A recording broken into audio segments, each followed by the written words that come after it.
Bom dia a todos, bom dia.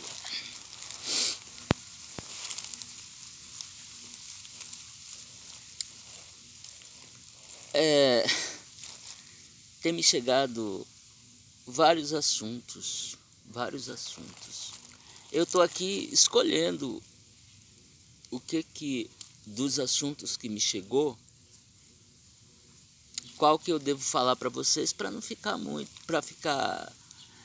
não é bom misturar os assuntos, tá? Não é bom. É bom a gente pegar uma linha de pensamento. Me chegou assim vários temas que cada um daria um vídeo, então eu vou ter que fazer uma escolha aqui,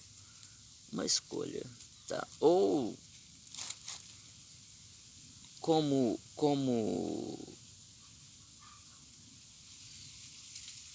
planejador que eu sou, então eu posso colocar também esses assuntos em ordem de importância, tá? E começar do mais importante, do que eu acho assim mais relevante, tá? E trazer os assuntos por ordem, tá? Porque tem chegado muita informação para mim, assim, que daria, tá, para abrir o tema, assim, temas bem interessantes pra gente falar.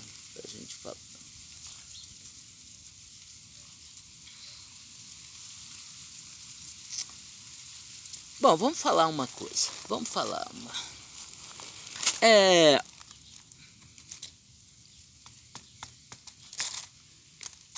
Sempre os filósofos, os místicos e os religiosos e os cientistas buscam uma explicação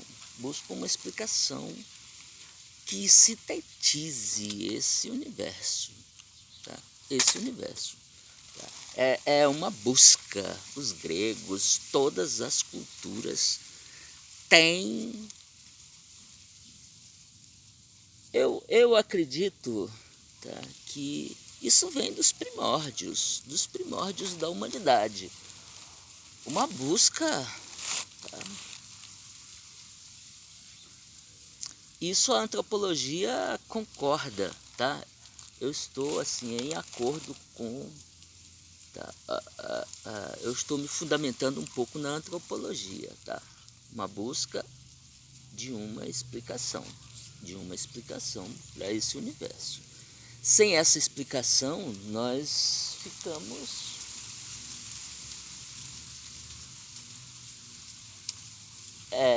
meio sem sentido. Tá? Então, assim, o cristianismo trouxe a versão dele, da explicação para o universo. Tá? O islamismo, todas as religiões, o budismo, o hinduísmo, tá? As religiões afros, e aí também os grandes pensadores, as grandes culturas trouxeram. Os egípcios trouxeram uma explicação cosmológica, vamos dizer assim, uma explicação cosmológica.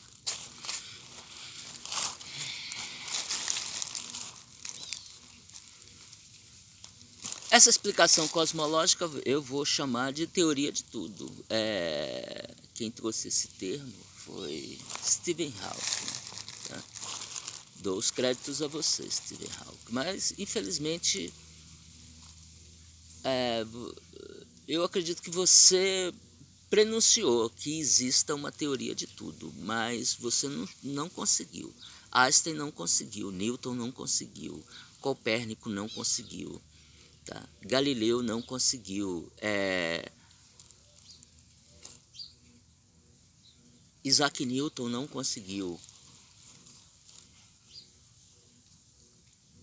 essa teoria de tudo. E aí nós vamos também, Freud não conseguiu, Lacan não conseguiu, Jung não conseguiu essa teoria de tudo, algo que sintetize, porra. Algo que seja universal, sabe? Que todo mundo vai. Cristo não conseguiu, porra. A gente tem que reconhecer isso. Cristo não conseguiu. A mensagem de Cristo não é unanimidade. Buda não conseguiu, sabe? Buda não conseguiu. Se Buda tivesse conseguido, porra, sabe? Não é que o budismo se estaria esparramado no mundo, mas a verdade que você trouxe seria, tá? Quando essa teoria de tudo chegar, não tem mais. Não tem mais. Acabou. Os gregos, Sócrates, Platão, não conseguiram. Infelizmente, eles não conseguiram. Eles podem até ter conseguido compreender, mas não conseguiram expressar. Morreram com eles. Eu acredito que muita gente já conseguiu. Tá? Muitos filósofos entenderam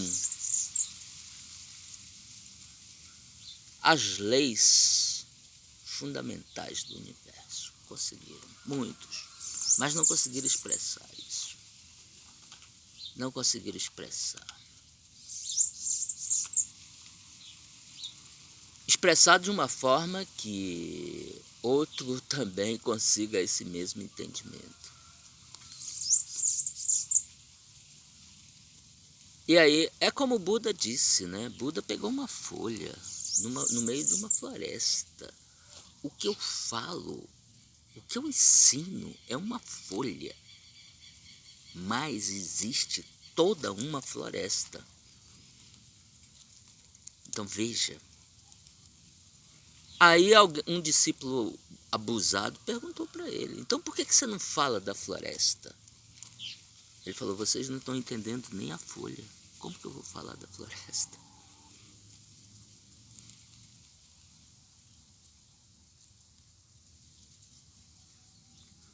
Então, assim, eu sou esse abusado, tá? Tem um livro, 48 Leis do Poder. Eu esqueci o autor. Tá? Ele tem 2 best-sellers. 48 Leis do Poder e 48 Leis da Sedução. São 2 livros.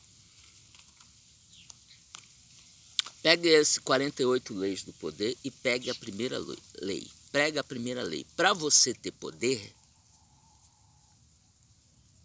para você obter poder, a primeira lei diz: não ofusque o brilho do mestre.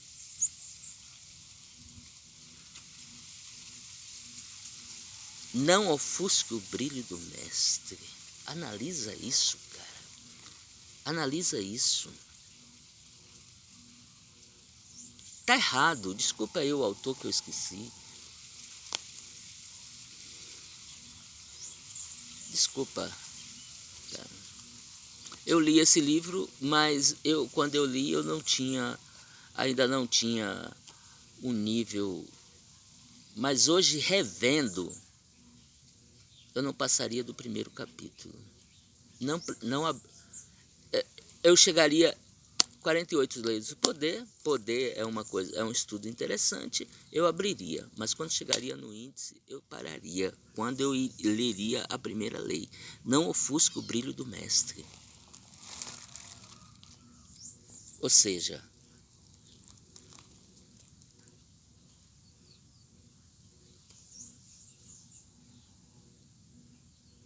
isso não é poder. Isso não dá poder. Poder é você desafiar o mestre. Aí sim. Poder é você confrontar o mestre. Confrontar o mestre. Aí é poder. Sabe? Isso é poder.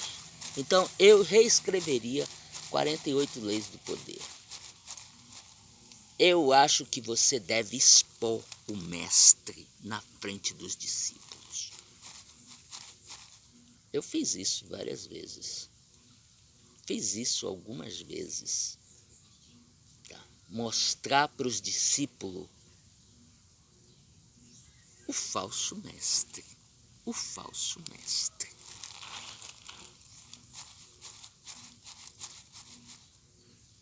O impostor. O impostor. Então, eu acredito que poder é você desmascarar o impostor. Desmascarar o impostor. O impostor está ocupando o lugar de uma pessoa competente. na minha série que está aqui no meu canal, que é um modelo de sistema educacional, que era o meu pré-projeto de doutorado, que é uma coisa inédita, é um sistema, ideias para um sistema educacional, tá? Pautado em outras bases teóricas que não a dos pensadores da educação, tá? Pautada em outras culturas, em outras tradições. Lá tem planejamento POP, planejamento organizacional, participativo e integrador. Está aqui no meu canal. É um modelo de planejamento impressionante. Impressionante.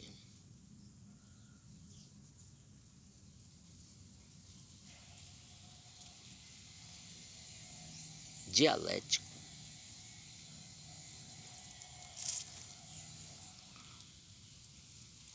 Confrontar o mestre. Confrontar o mestre. Eu acho que isso dá poder. Isso dá poder. Sabe? É aquele iniciante que chega numa academia de artes marciais, tá? E pega o mestre mais graduado e chama para uma luta. E ganha essa luta. E vê o que os outros mestres e o que os discípulos vão fazer.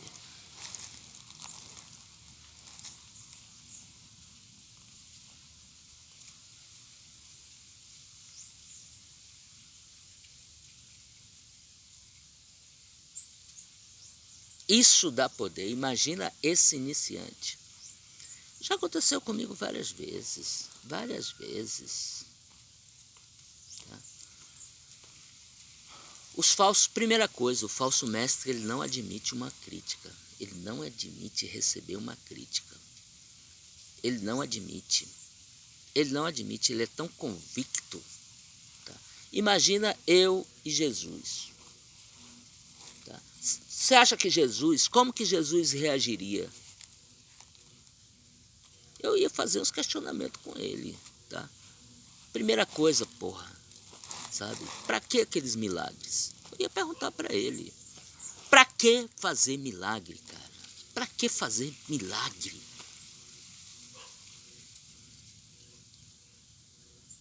E aí, o que ele iria me responder? Buda, pra que tu foi falar que tu era um iluminado? Por que tu ia falar? Me explica. Tu criou ansiedade, porra. Tu criou ansiedade. Bom, mas vamos lá, nós começamos a teoria de tudo. A teoria de tudo. Capra, no seu livro O Tal da Física, descreve o mundo quântico segundo a física quântica. Tá? E ele era um estudante de misticismo. Tá? Ele vai nos livros sagrados hindus, onde é descrito, tá, o mundo de Brahma, de Vishnu e de Shiva. O mundo espiritual segundo os livros sagrados do hindu. E ele faz uma correlação, e lá tem várias gravuras, como é que é o mundo espiritual. Esse mundo, tá, que governa, tá, e ele chega à conclusão de que o mundo quântico e o mundo espiritual é o mesmo fenômeno visto de pontos de vista diferentes. Então a física quântica vê do ponto de vista da ciência e a religião olha para o fenômeno. E cada um tem uma linguagem diferente para falar do mesmo fenômeno. Ele chega a mostrar esquemas atômicos, tá, muito parecido com a dança dos elementais da natureza, a dança do processo da criação, a formação do processo da criação. Tá? Então, assim, eu quero dar um adendo à teoria do Capra. Tá? Eu quero fazer uma antítese, pode ser uma contradição e pode ser uma complementação também. Uma complementação já é uma antítese. Tá? Antítese não é só a negativa, não é só o oposto. Né? Se eu estou acrescentando algo a uma teoria, então também é uma antítese. Veja, Newton teve essa postura quando vieram prestar honras ao trabalho que ele fez, sabe? Ao avanço que ele fez na matemática e ao avanço que ele fez na física. As suas grandes descobertas. Sabe o que ele disse? Se eu vi mais longe, é porque eu estava sobre o ombro de gigantes. Então, ele pegou todo o conhecimento que existia, subiu em cima desse conhecimento e conseguiu olhar mais longe. Sem esse conhecimento anterior, ele não conseguiria ter visto mais longe. Então, eu quero fazer isso também. Eu quero subir, sabe? Me ancorar nas ideias do Capra para ver se eu consigo enxergar mais longe do que o Capra enxergou. Tá? Mais longe do que o Capra enxergou. Então ele fez um paralelo, tá, entre o mundo descrito no Mahabharata, nos livros sagrados hindus. Lá existe uma dança cósmica dos elementos, tá, promovido por Brahma, Vishnu e Shiva, tá, com suas esposas, E ele viu que o universo atômico tem uma semelhança muito grande. E eu vou mais. Agora eu quero ir para a astrofísica. Você foi para o microcósmico. Você foi para o micro. Eu quero olhar agora para o macro e fazer uma comparação entre a ciência e a religião. Como que a religião vê o fenômeno da criação e como a física quântica pode ver esse mesmo fenômeno. Então, Shiva hoje traz a teoria de tudo. A teoria de tudo. Veja, o processo de criação no hinduísmo é diferente do processo de criação do islamismo, do budismo, do cristianismo, e principalmente do cristianismo.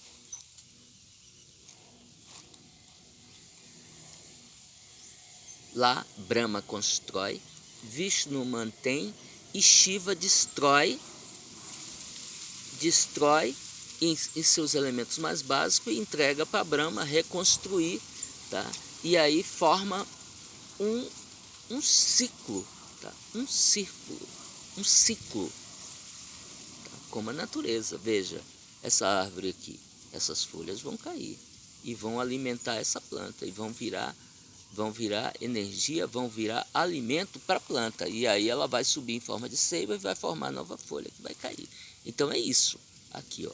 Então Brahma está no fluema, que tira a seiva da terra e joga lá. Vishnu estaria na fotossíntese e Shiva, tá, na queda dessa folha e o apodrecimento e a volta, tá, aos elementos originais para que novamente, tá? Então assim, nós temos um fluxo. Vamos olhar para o universo. O universo, onde estaria Brahma? Onde estaria Brahma? No cosmos, no universo. Onde estaria o Brahma? Brahma é o que cria, é a expansão. Shiva é o oposto. Então, a expansão são as estrelas. Brahma é as estrelas. São os sóis, o sol. Os sóis. O sol só emana. E Shiva, o oposto. Onde estaria o oposto? O oposto seria os buracos negros.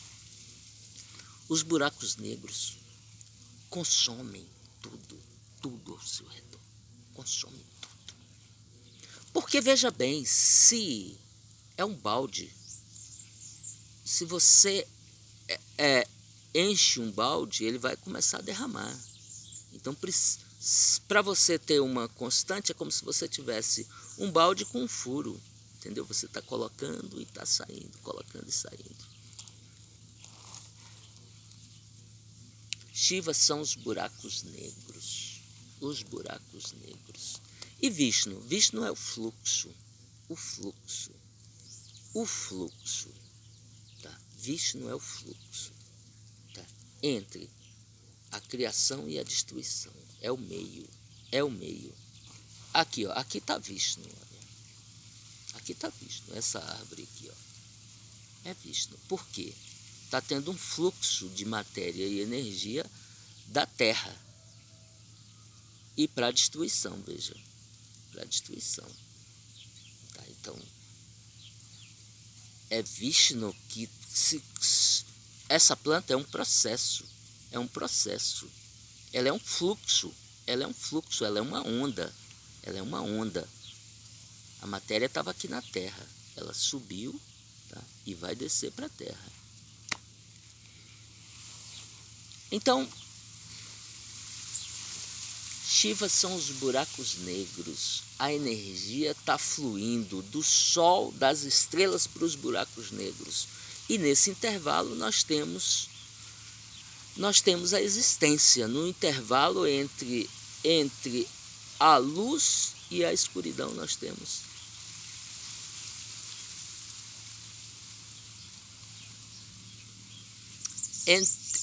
Entre a estrela e o buraco negro, entre a estrela maior, entre o Sol e o buraco negro, nós temos a existência, a existência, a existência. Veja, se o buraco negro parar de fazer o seu papel, vai acumular muita coisa, o universo não vai suportar.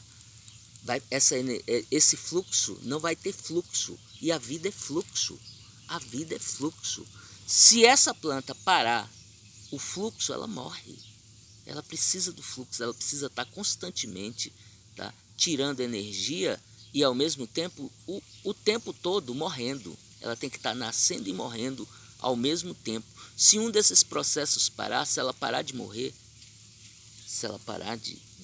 ela não vai suportar o fluxo. Tá? É como uma barragem, é como um rio. Um rio é um bom exemplo de um fluxo. Se você corta o fluxo, não tem barragem que consiga suportar. Não tem barragem que consiga suportar. Então, o correto é: o Sol tem que fazer sua função e o buraco negro tem que fazer sua função. Na mesma proporção, para que o fluxo seja suave. Seja suave.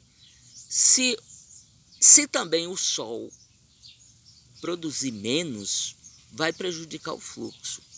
O Sol tem que estar na sua potência, tá? E o buraco negro tem que ter o suficiente para consumir após o término do fluxo.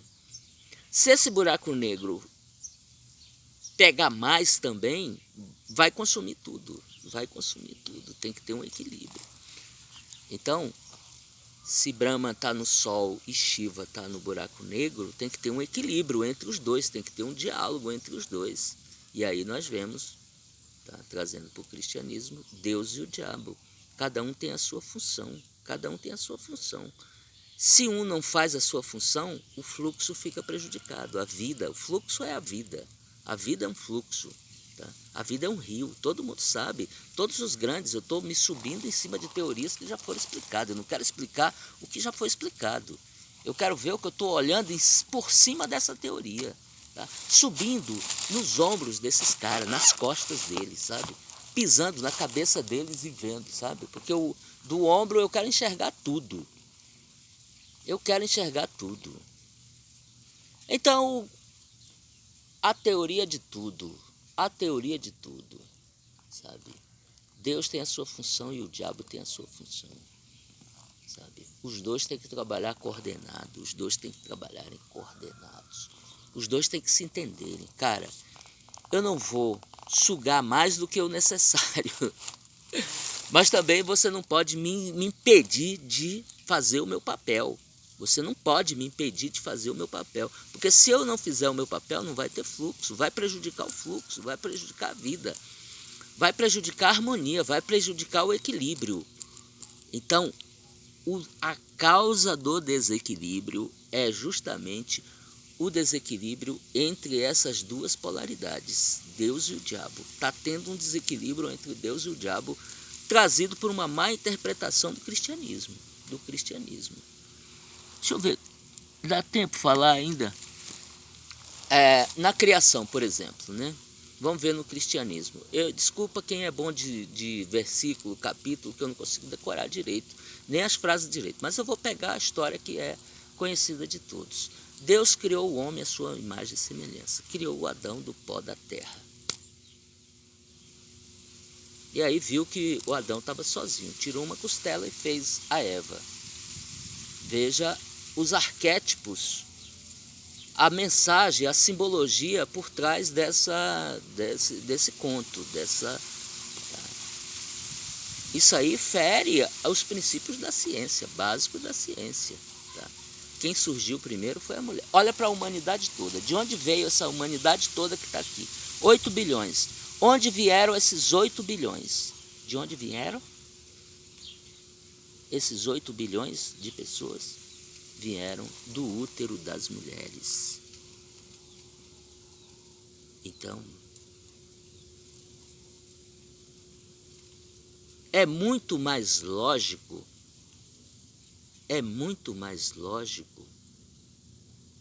ter criado primeiro a mulher.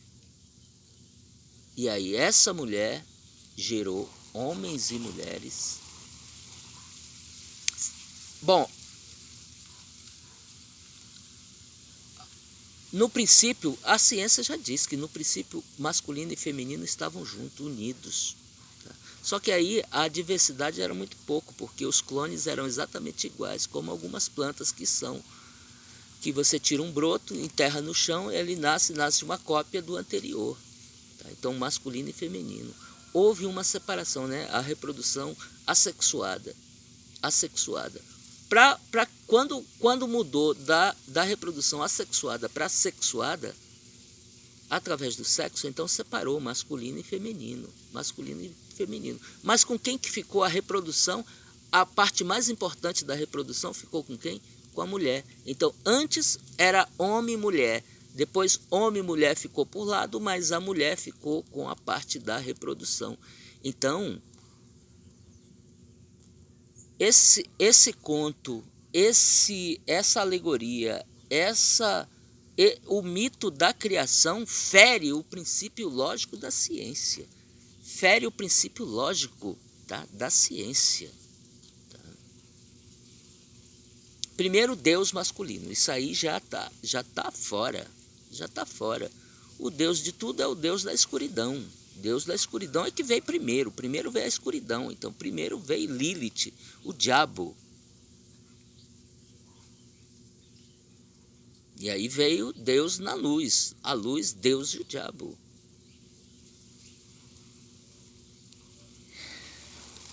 Primeiro, por que da minha reverência às mulheres?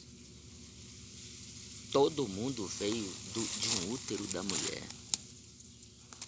Veja, a mulher representa quem? A lua. A lua representa quem? A escuridão. A escuridão é quem? É o diabo, é Lilith.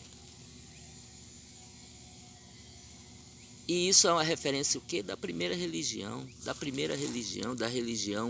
da antiga religião, da alta magia. Isso é voltar a uma cultura original. A cultura original era assim. Nós somos a luz, o sol. O masculino é o sol, o feminino é a lua, é a escuridão.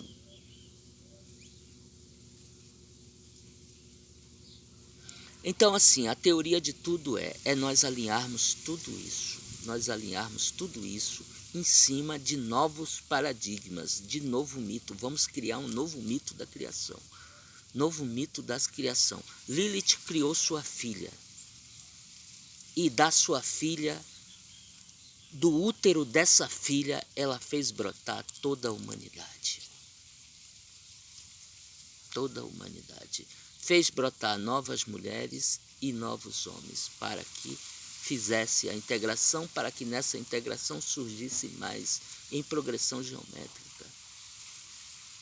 Então, é reescrever toda a história. O que eu estou propondo é uma teoria de tudo, sabe? É nós fazermos o seguinte, sabe? Reverenciarmos os nossos mestres do passado, mas dizer o seguinte: vocês deram uma contribuição muito grande, muito grande. Sem vocês não chegaríamos nesse novo entendimento, mas vocês não foram bastante, vocês não foram o suficiente, vocês não conseguiram enxergar, porque no momento que se enxerga a luz, não tem como retroceder. Então vocês não conseguiram, vocês podem até ter enxergado a luz, mas não conseguiu fazer com que a humanidade toda, vocês não fizeram ser compreendido, vocês não conseguiram ser compreendido, porque senão teria havido uma transformação no universo. Então vocês não trouxeram a teoria de tudo, a unanimidade. O que eu estou propondo é uma unanimidade.